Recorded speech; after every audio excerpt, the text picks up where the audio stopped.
Hello guys, in today's video I'm going to show you how to add Fortnite to Steam.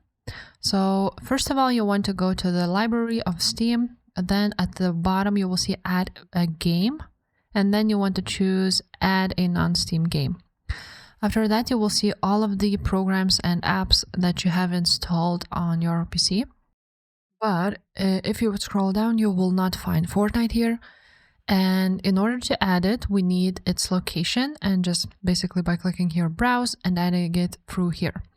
So to have a location, you're gonna open up your Epic Games, then go to your library, Fortnite, click three dots, click manage, and then you will see installation, and you want to open install location here.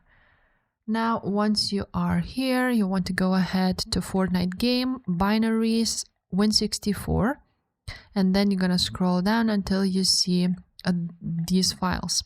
So if you would add this Fortnite client shipping exe file, basically the Fortnite game, to Steam, it would launch Epic Games first. So you want to go ahead and add this file here. So we're gonna just copy the location of these files and go back to Steam. And on Steam, we're gonna click browse.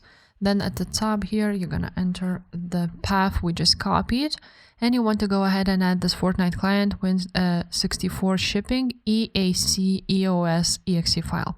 Open it. After that, you're gonna find it here. Here it is. Then you're gonna click add selected programs. And after that, if you would right click on it or just click here, play. If you would click play, only Fortnite will open up, as you can see, and not Epic Games. If this video was helpful, make sure to subscribe, and I will see you next time. Bye.